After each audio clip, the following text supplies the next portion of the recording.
Another weekend of Championship football has flown by, which means it is my Championship review of what went on in the Championship for Matchday 22. A lot went on this weekend. We had some crazy scorelines, one game having 8 goals in total. We've had some terrific comebacks from teams, some controversial red card decisions, some absolute howlers.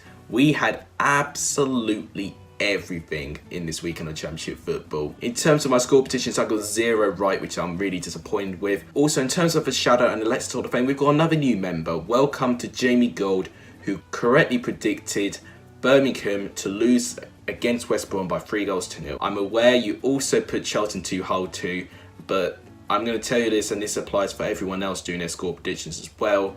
I would appreciate if you leave your comment before the game had took place. However, having said that, to be fair to you, you did post the Birmingham and West Brom score before the game took place. I didn't get it right, but you did, so fair play. You're also in the Lexus Hall of Fame as well. You are 4th member, so congratulations. Before we move on, if you want to see more Championship content and want to see more Championship videos, that should be the case since my uni work is pretty much done now. Please make sure you do give the video a like, share the channel if you haven't done already. 72% of the views in this video are from people who have not subscribed, so if you haven't subscribed either, make sure you do so. All of that will be fantastically appreciated. But without any further ado, let's move on to this weekend's games. So we had Friday night's game with Charlton versus Hull, ending as an entertaining 2-2 draw.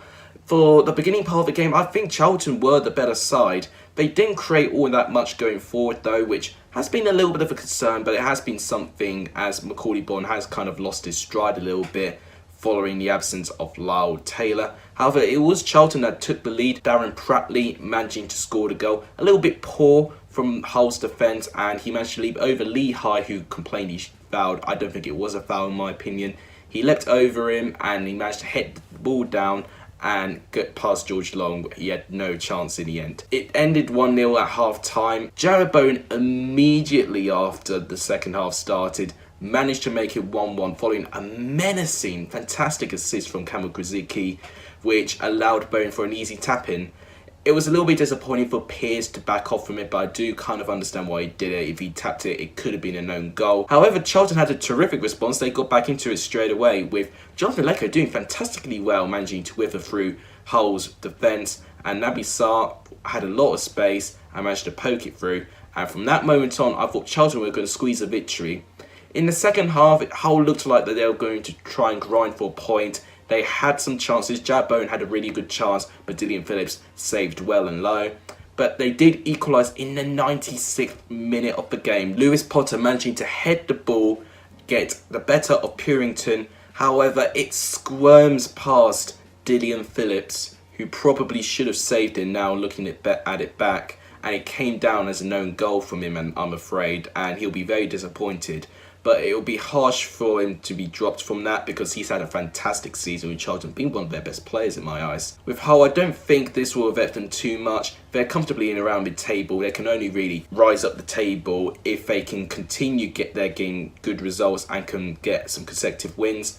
For Charlton, this could affect them really, really badly. If they don't improve their results fast, and if they don't get this win as soon as they can, they could start sleepwalking to relegation. Lyle Taylor did get a few minutes today. I think as soon as he gets to full fitness and he finds the form he did in the start of the season, Charlton can improve again. And what a game we had at St Andrews. Birmingham losing to West Brom by 2-3. It was an unbelievable game. It sparked to life very early on. Max Cullen did a fantastic ball to Lukas Jukovic, who managed to head Birmingham ahead, just doing what he does best. It was a little bit disappointing. I think it was Ferguson who was trying to mark Jukovic, that he didn't manage to get more impact. But when you give Jukovic a header, 9 times out of 10 he puts it through the net, and that's exactly what West Brom didn't want. However, their response was absolutely terrific though. Coming from another corner, Matt Phillips puts a very dangerous ball into the box, and Davies placed Dean Garner onside, who's completely unmarked, for a simple tap-in. That was how West Brom equalised and made it 1-1. In the second half, Birmingham once again started very well, and I think in terms of the whole game plan, they really did well trying to restrict West Brom playing their game. They went ahead again through Harley Dean following a corner.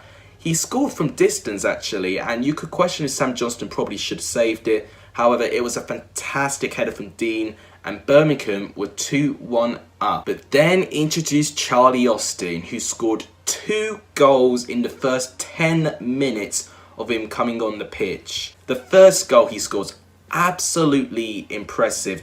Pereira starts the move with Livermore, passing it to Austin. The control and the accuracy he had on that shot and the power, Truman could not have saved it. It was absolutely sublime, nestling in the top corner.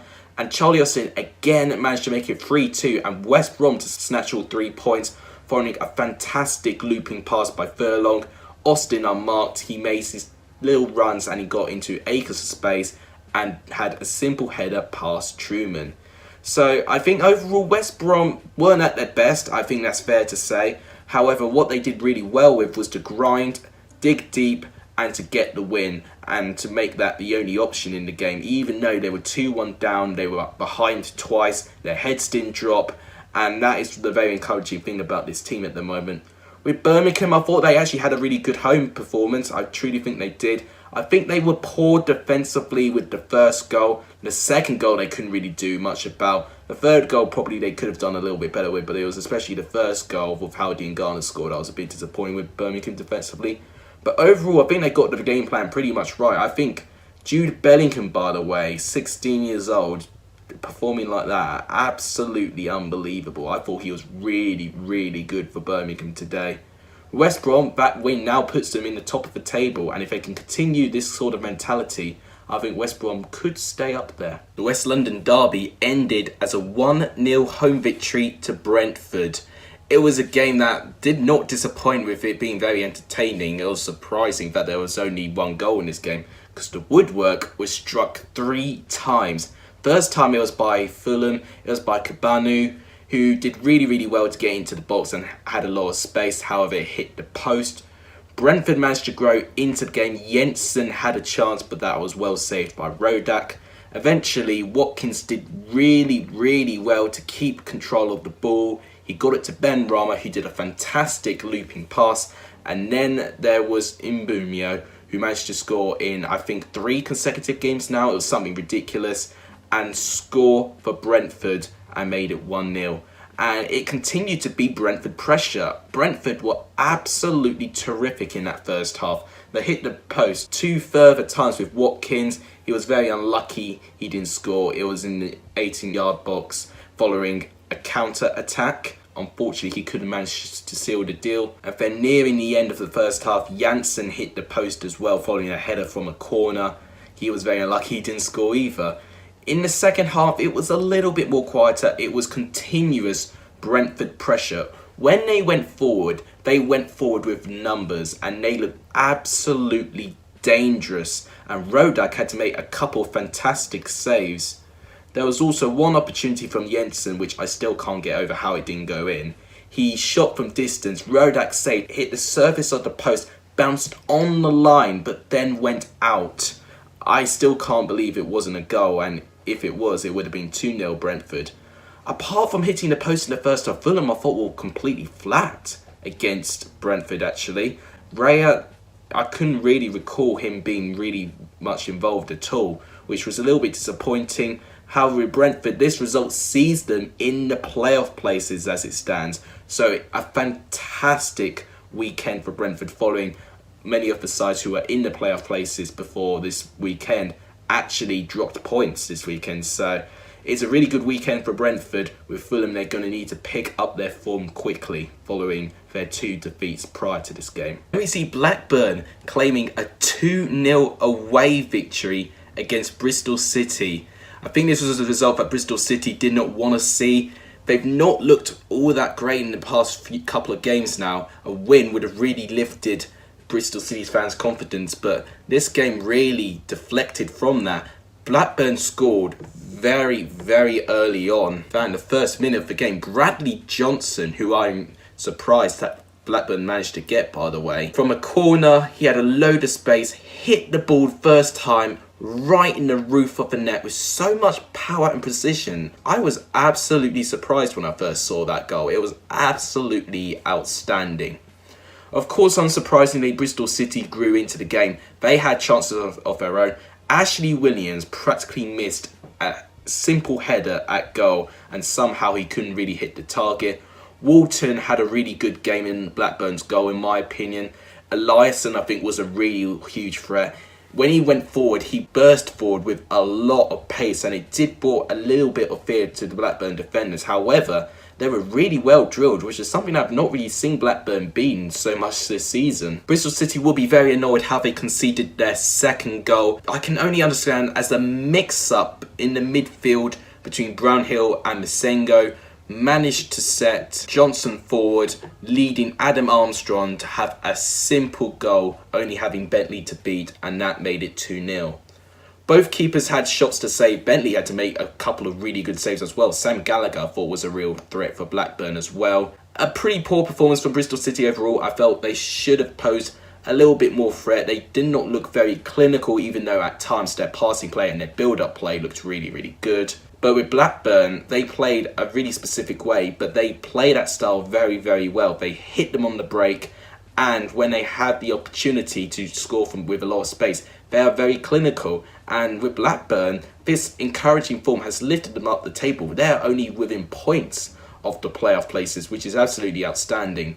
This defeat does see Bristol City drop out of the playoffs and actually only 1 point ahead of Blackburn, which is absolutely madness in my opinion. It goes to show how well Blackburn have recovered, but with Bristol City they need to recover quickly. But it just goes to show how close this championship season is. I can hardly wait for any weekend. I'm always excited to see what happens. Millwall's miraculous away form continues as they get a 1-0 away victory against Derby.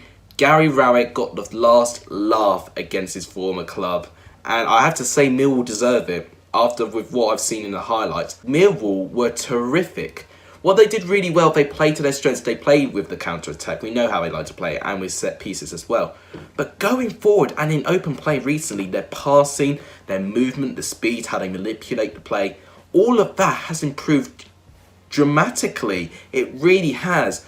But it was really a poor showing for Derby, which their same problems are showing again. In the lead up with Millwall's main chances is them giving the ball away cheaply in midfield, trying to overcomplicate a few things. Bradshaw managed to get the goal. Fantastically worked from him, scoring from a half volley. No chance for Hamer to save it. Millwall did continue to have quite a few chances as well. I would say Derby only really grew into the game and had any sort of threat or scoring near the end of the second half. Waghorn missed an absolute sitter. He was in so much space, had the ball, had plenty of time, and skied it over the bar. I could not believe when I saw it live. And there was more opportunities. Their quality was summed up by, I think it was Bogle, who tried to do a cross, but somehow it turned into a shot, and Bielkowski had to make quite a smart save to keep it out. And I don't think he really intended for it. Overall, Millwall, they're doing what they are set to do away from home. Make themselves difficult to beat and are playing to their strengths and being very dangerous on the counter-attack. And Millwall doing that absolutely terrifically. With Derby, good that Wayne Rooney has nearly joined for them. Very soon he's going to start trying to make an impact at his club. I will be intrigued how much he does change this, because right now I don't think he expected Derby to be this low down. What an unbelievable game we had at Ellen Road. Leeds 3, Cardiff 3. It was absolutely astonishing. A clear game of two halves. Let's start with Leeds at the moment because they were dominant in the first half, I thought. Helder Costa managed to score first. Just a sublime pass by Pablo Hernandez. When Pablo Hernandez is in this form, he is at his best, honestly. It was an absolutely brilliant pass, picked Helder Costa out and managed to slot it past Etheridge. Minutes later, Patrick Bamford managed to score again following a corner. Terrific control and managed to loop the ball over Etheridge.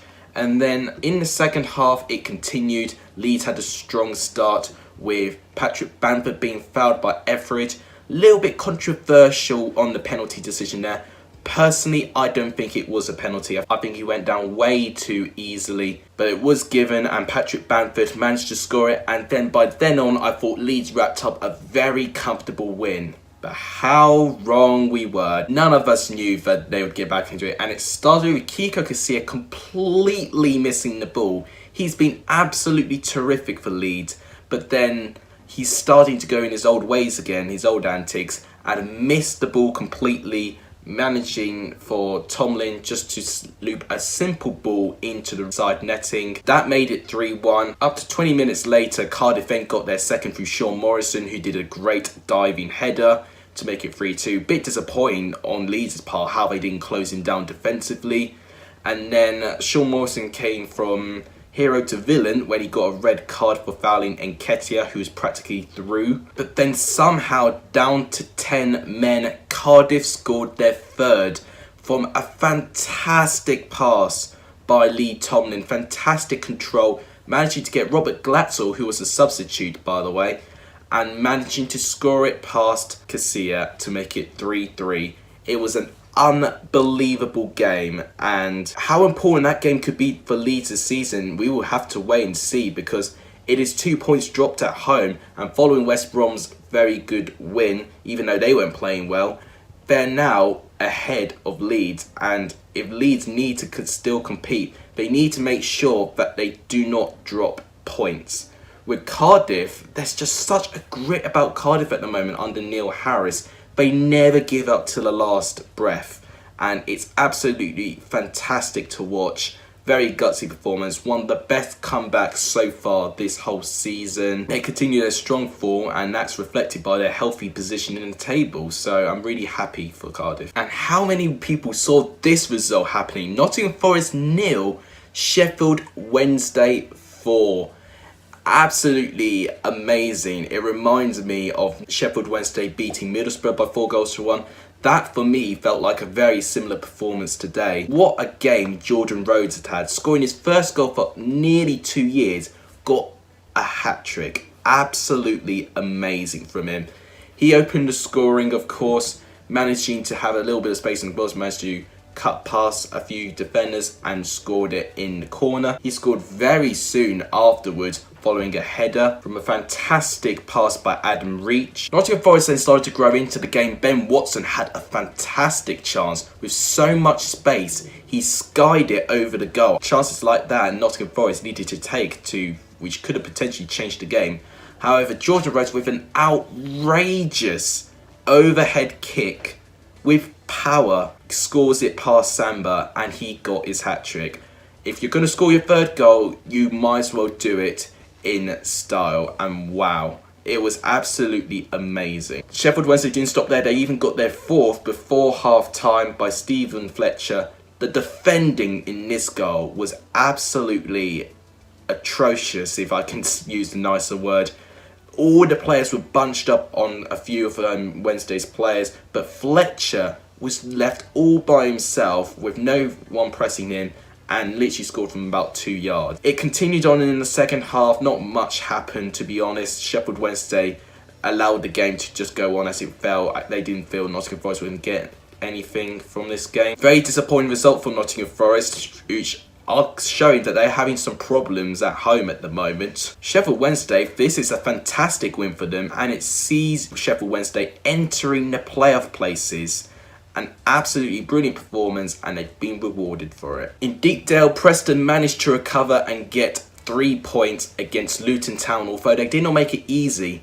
Preston were good from the whistle, and they won a penalty very early on. It's been the thing that they've been really good at this season. I think this is their 9th penalty they've had already this season, which is insane. Paul Gallagher took it. He missed it, which surprised me, but then he scored the rebound, and that made it Preston 1 goal up. Despite having a lot of possession, Luton kept themselves in the game, and just before half-time, they themselves won a penalty, with McManaman getting fouled in the box. It was a really harsh challenge, and that was more definitely a penalty than Preston's appeal. James Collins, who's had a little bit of a goal drought, managed to score it, and then that was 1-1 at half-time. I thought that could have been a really important goal for Luton to try and grow into the game.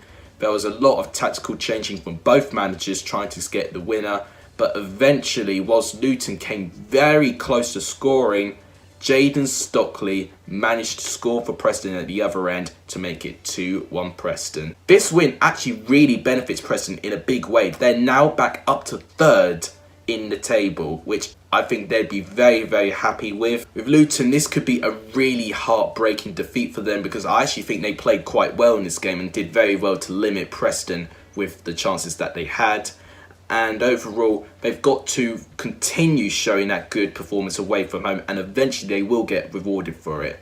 But if they don't and their heads drop, they could start losing games, go on a bad run and go in the relegation zone, and they wouldn't want that. We have high scoring games, but we also have our low scoring games, and that was Stoke and Reading ending as a 0-0 draw. I even said that the last result against these two sides was a stalemate, so I'm really irritated that that was the case again, and I didn't back that. Not much happened in the game. I couldn't really tell you any big chances in the game. Even though Reading had a lot of possession, I'd say Stoke had a staff that they were trying to put a lot of pressure on Reading. They had 11 shots to Reading's 3. There were only 5 corners in total in that whole entire game, so not a lot was happening on each end of the field.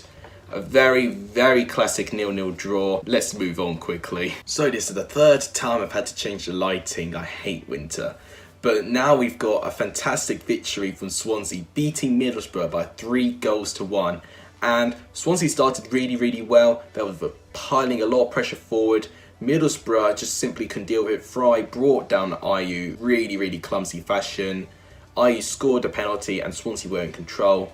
However, what was really evident was that they still need to improve their midfield. A little bit similar to Derby, they give the ball away so many times in that midfield, and that's exactly what led to Middlesbrough scoring their equaliser. Ashley Fletcher managed to drive the ball into the box and gave it to Marcus Tavernier. Simply smashed it past Woodman, and that made it 1-1. And then in that moment, you felt that Middlesbrough probably could have got something from this game. However, a couple minutes later, that was completely taken away from them when Brown was sent off from a sliding challenge. Looked very, very rash, but I don't know whether he had enough contact on it. I would have been 50-50 to give that a red card. I would need to see it again at a better angle for me to make a proper decision on it.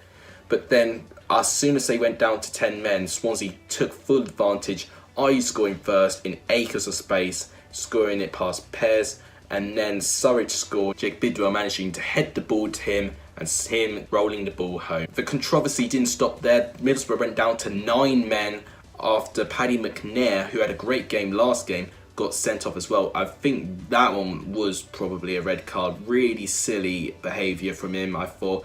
Clearly in frustration from the game. This is a good win for Swansea because their home performances haven't been all that great lately, but now they've got a result at home, they can probably start building up their momentum and to improve their home form.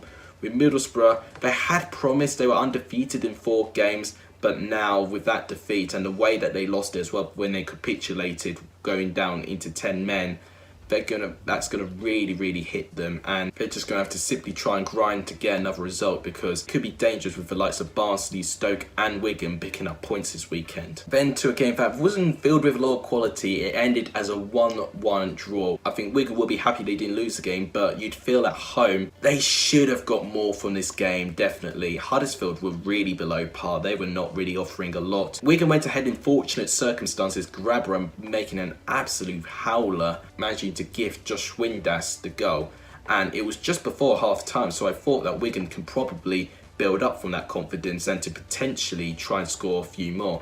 But the more the game went on, the more you got that feeling that Huddersfield could have got something.